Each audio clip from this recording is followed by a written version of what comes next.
Right, so the question for today is Damnum sine injuria and injuria sine damnum are two different principles of law. Explain. And we have to attempt this question as a 15 marker.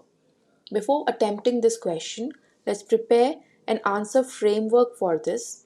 Okay, and we're dividing the answer framework into three different parts: introduction, main body, and conclusion. So, in the introduction, you'll start with the very first point, the most important essential of tort, that is violation of legal right. Let's call it VOLR for the purpose of discussion of this framework. Now, whenever there is a violation of legal right, that is, whenever there is an injuria, it becomes actionable even without damage. Damage is damnum, right? So, even without damnum, just injuria is actionable. So injuria sine damnum, injuria without damnum is actionable because violation of legal right, that is very important essential of tort, that makes it actionable. Now, on the contrary, whenever there is no violation of legal right, that is there is no injuria, there may be any kind of damage, there may be damnum, right? There may be damnum present, but still it will not be actionable. Why? Because this essential of tort, that is violation of legal right, has not got fulfilled. Therefore, no action will lie under law of tort. Right? So, in this manner, you have to link this essential of tort to the keywords of the question. It's not just enough to write this essential of tort as part of the introduction. It will not make sense. You've got to link it to the keywords of the question, and only then will your introduction be comprehensive. Okay?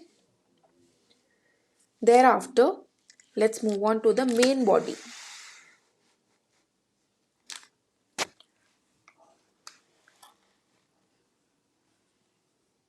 Now, in the main body, we'll be discussing the two maxims in detail: Injuria sine damnum and damnum sine injuria. So, first thing first, you'll start with the meaning of Injuria sine damnum. Okay, explain it in simple English terms. Then, your next point will be related to violation of legal right. Okay, how? Since there is a violation of legal right, it is actionable per se. Okay, actionable per se means actionable without any proof of damage. And you've also got to give the jurisprudential angle. Okay, so what is the jurisprudential angle in your explanation of injuria sine damnum? That this maxim further strengthens the basis of law of tort, that is ubi jus ibi remedium. So do memorize this legal maxim ubi jus ibi remedium and also write the English translation of this maxim, right? Whenever there is a right, there must be a remedy. Thereafter, you will write certain cases or situations to substantiate the legal principle which has been laid down in Injuria sine damnum. So for that, we'll use this landmark case of Ashby versus White. Okay, and we'll show how in this case the defendant was held liable even though there was no damnum. Okay, there was an injuria but there was no damnum and the defendant was held liable.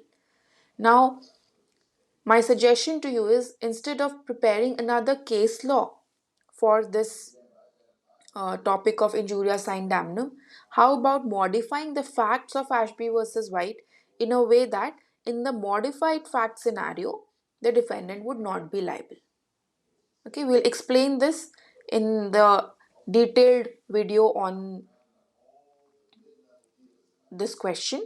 Okay, but for now, just understand that you have to reduce your burden of case laws, and therefore we are going to rely only on one landmark case per topic.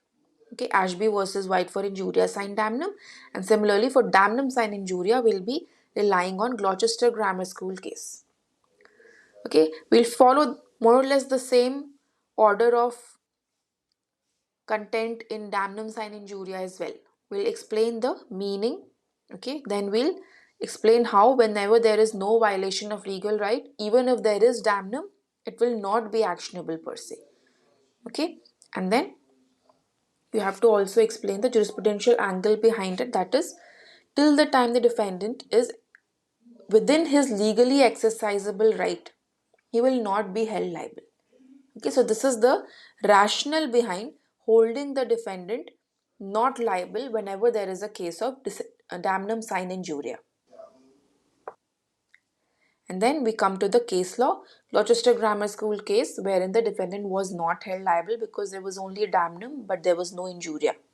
And then again here, without trying to remember another case law for this damnum sine injuria, how about modifying the facts of Gloucester Grammar School case and explaining how in this scenario the defendant would be liable.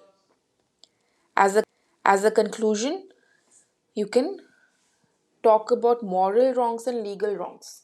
Okay, so unless and until there is a legal wrong, unless and until there is an injuria, that is violation of a legal right, there will be no action under law of torts. But in cases of moral wrongs, okay, moral wrongs means there may be some damage, but there is no violation of legal right. So in such scenarios, no action will lie under law of tort.